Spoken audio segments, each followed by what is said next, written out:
Hi everyone, welcome back to my channel. मैं हूँ प्रिया। कैसे हो आप सब? आई होप आप बहुत अच्छे से होंगे। जो लोग मेरी वीडियो पहली बार देख रहे हैं उनके लिए मैं बता दूँ कि मैंने अपनी प्रेगनेंसी के लिए पहले IUI करवाया, जिससे मुझे एक टॉपिक प्रेगनेंसी हो गई जिसको कंटिन्यू नहीं किया गया। फिर मैंने ना IVF करवाया, जिससे मुझे ट्विंस प्रेगनेंसी हुई। मेरे 2 बेटे हैं।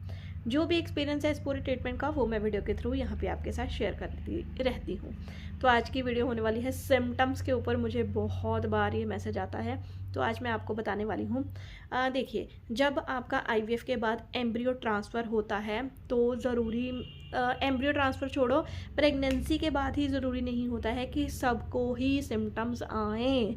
जी हाँ। और जब आपका एम्ब्रियो ट्रांसफ़र होता है और उसके कुछ लड़कियां मुझे मैसेज करने लगती हैं कि दीदी मेरा 5वां दिन है, 6वां दिन है, 7वां दिन है, मुझे कोई सिम्टम नहीं आ रहा, मुझे मतलब कुछ ऐसा नहीं हो रहा, तो क्या मैं प्रेग्नेंट होगी? मुझे तो बहुत डर लग रहा है, ये है वो है। तो मैं आपको बार बार अपनी वीडियोज़ में कहती हूँ, देखिए, जब आपको अपना एम्ब्रियो ट्रांसफ़र जो है उसको सक्सेसफुल करना है तो सबसे पहले यहाँ से निकाल दो। यहाँ पे आपको सिर्फ वो रखना है कि मेरी इस दवाई का टाइम ये है, इंजेक्शन का टाइम ये है।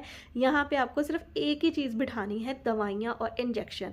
उसके अलावा आपको कुछ नहीं बिठाना है, सब सब कुछ भूल जाओ उस टाइम पे। आपको अपना खाना पीना अच्छा करना है, यानी कि आपको हेल्दी फूड खाना है, जो भी हेल्दी। अब हमारा जो इंडियन फूड है वैसे ही बहुत ज़्यादा हेल्दी है, लेकिन हमने इसको अनहेल्दी बनाया हुआ है। अब अगर हम जो है कि सैलड की जगह हम अगर पराठे खा रहे हैं तो फिर देखो, वो तो हमारी गलती है ना। अब ब्रोकली लेके हम ब्रोकली नहीं खा रहे, उसका हम पराठा बना के खा रहे हैं, तो वो उसमें हम दूसरा कोई क्या ही कर सकता है ना। तो आपको हाइड्रेट रहना है सबसे पहले। तो उसके साइंस और सिम्टम्स की बात में अगर आपको कहूँ तो मैं दोनों की बात करने वाली हूँ, चाहे वो एम्ब्रियो ट्रांसफ़र हो चाहे वो प्रेगनेंसी हो, ठीक है। देखिए, प्रेगनेंसी एम्ब्रियो ट्रांसफ़र के बाद मैं इसलिए कह रही हूँ क्योंकि मुझे ज़्यादातर मैसेज इस बात के ही आते हैं कि एम्ब्रियो ट्रांसफ़र हो चुका है, सिम्टम नहीं आए। बहुत लड़कियां हैं जिनको ये वाला सिम्टम आता है कि जैसे इम्प्लांटेशन का, कि बहुत हल्की फुल्की आपको स्पॉटिंग होती है, तो वो भी कम लड़कियों को आता है। बिल्कुल ज़रूरी नहीं है कि सबको आए, ये एक सिम्टम हो सकता है।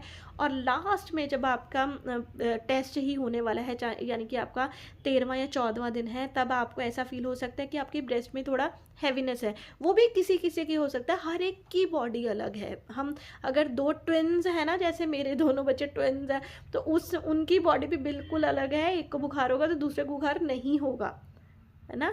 कहते हैं, हमने बात सुनी है कि एक रोता है तो दूसरा रोता है, वो तो बच्चे हैं, एक आवाज़ सुन के रोते हैं। लेकिन ऐसा कोई साइंस के अंदर ऐसी कोई चीज़ नहीं है कि वो रो रहे हैं तो वो एक रो रहा है तो दूसरा भी कुछ ऐसा होगा, ठीक है। तो सबकी बॉडी अलग है, सबको सिम्टम्स अलग आते हैं। अब हम बात करते हैं प्रेगनेंसी की। जब आप प्रेग्नेंट हो जाते हो तो सबसे पहले तो पता ही नहीं चलता, वैसे ही लगता है कि हम नॉर्मल हैं। फिर क्या होता है ना, जब हमारे 15 दिन बीत जाते हैं ना, यानी कि अच्छा, अब किसी को ना पता नहीं है, कि कई बार लड़कियों को पता नहीं होता कि टाइम कैसे निकला है। देखिए, प्रेगनेंसी तब आपकी गिनी जाएगी जिस दिन आपको लास्ट पीरियड आए थे ना। जब आपका एम्ब्रियो ट्रांसफ़र होना था, उससे पहले जब आपको पीरियड आए थे ना, वो आपकी प्रेगनेंसी का फर्स्ट डे माना जाएगा, ठीक है।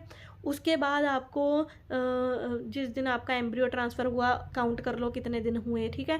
15 दिन में ही होता है, कई बार 15-20 दिन में होता है, और उसके बाद 14-15 दिन आपको रेस्ट के लिए मिल गया, ठीक है। फिर आपको टेस्ट करवाने के लिए बोला, तो जिस दिन आपका टेस्ट हुआ, जब आपके, है ना, डॉक्टर ने बोला, तब फिर आपको दूसरा महीना स्टार्ट हो चुका होता है। पहला महीना आपका प्रेगनेंसी का निकल चुका होता है। तो जो हमारे सिम्टम्स हैं ना, वो एक्चुअल में हमारे 2.5 से 3 महीने के बीच में आते हैं।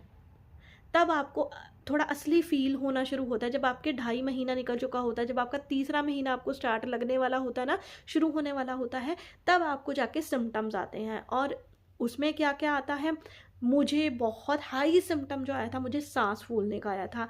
मतलब आप सोच लो कि मैं 10 कदम नहीं रख सकती थी। 10 कदमों में मुझे होता था कि बस अब तो मैं गई, और मैं यहाँ पकड़ के बैठ जाती थी कि मुझे बहुत ज़्यादा सांस चढ़ रही है। उसके बाद जो मुझे दूसरा सिम्टम आया था, वो था कि मैं कुछ खा नहीं पाती थी। मुझे मेरी पूरी प्रेगनेंसी में एक भी उल्टी नहीं आई है। फिल्मों में दिखाते हैं ना कि हमें उल्टियाँ आती हैं, हमें चक्कर आते हैं, मुझे चक्कर नहीं आए। मुझे आज तक नहीं पता, मुझे पूरी लाइफ में पता नहीं है कि चक्कर क्या होते हैं। मुझे कभी भी कोई चक्कर नहीं आया कि सब लड़के हाँ मुझे चक्कर आए, कभी ऐसा नहीं हुआ, और ना ही मुझे प्रेगनेंसी में हुआ है। इस चक्कर को तो मेन सिम्टम माना जाता है ना, लेकिन मेरे साथ नहीं हुआ मुझे। और उल्टी को मेन सिम्टम माना जाता है, मुझे नहीं हुई, क्योंकि मेरी बॉडी अलग है, सबकी अलग होती है ना। तो मेरा सिम्टम जो था वो सांस फूलना और खाना नहीं खाना। मैंने अपने जब मुझे ना 6th मंथ जब मेरा स्टार्ट हो गया ना, तब जाके मुझे भूख लगने लगी है। उससे पहले मेरा वेट, सबका ही ऐसा होता है कि कहते हैं कि जब आपका फर्स्ट ट्राइमेस्टर होता है ना, तो जैसे किसी को उल्टियाँ लग जाती हैं, जैसे अब मैं थी, मुझे खाना बिल्कुल नहीं पसंद था, मैं पूरे दिन में आधी रोटी खा के अपना गुजारा करती थी। और मेरे आगे मेरे मन पसंद की कोई चीज़ आ जाए, मैं उसको, मेरा दिल करता था कि मैं उसको उठा के खाऊं, लेकिन यहाँ से निकलती नहीं थी। मुझे यहाँ से ऐसा फील होने लगता था कि अगर मैं खाऊंगी ना तो ये बाहर आ जाएगी। तो ये मेरा सिम्टम था। और सबके अलग अलग अलग अलग सिम्टम होते हैं।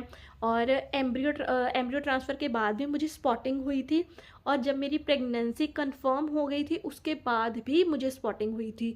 तो फिर डॉक्टर ने क्या किया था, मेरी जो क्या कौन सी दवाई होती है जो खून पतला करने वाली होती है, जो आपको स्प्रिन या इकोस्प्रिन करके कोई भी दवाई होगी ना, तो वो मेरी डॉक्टर ने बंद कर दी थी। क्या उन्होंने बोला था कि अभी थोड़ी देर रुक जाओ, उसके बाद हम स्टार्ट करेंगे। तो फिर जब मुझे लगता है कि जब मैं एक बार हॉस्पिटल एडमिट हुई थी जुलाई में, तब जाके दोबारा से मुझे उन्होंने दवाई वो वाली स्टार्ट की थी, क्योंकि मेरे मदर में हाई ब्लड प्रेशर की हिस्ट्री है। तो प्रेगनेंसी में भी हाई ब्लड प्रेशर हो सकता है, यानी कि खून गाढ़ा हो सकता है ना, ऐसे ऐसे करके। तो डॉक्टर ने मुझे कहा था कि नहीं, तुम्हें दोबारा स्टेज स्टार्ट करनी होगी। पहले चलो अर्ली में तुम्हें ब्लड तुम्हारा पतला था, तो हो सकता है कि उससे तुम्हें ब्लीडिंग हो सके, क्योंकि ट्विंस में ऐसी चीज़ें होती हैं। अब मेरी इतना ज़्यादा क्यों रहा, डॉक्टर ये भी कह रहे थे मुझे कि बेटा तुम्हारे ट्विंस प्रेगनेंसी कंसीव हुई है, इसलिए तुम्हारे जो सिम्टम्स हैं वो भी 2 ही होंगे, मतलब डबल होंगे, है ना। क्योंकि अगर सिंगल प्रेगनेंसी होती है तो सिम्टम सिंगल के होते हैं, ट्विंस की है तो डबल सिम्टम होते हैं। या पहले ही मुझसे जान लो ये चीज़। हाँ, ये चीज़ें ट्विंस में होती ही होती हैं। उसके अलावा अगर मैं आपको अपने सिम्टम की बात करूँ तो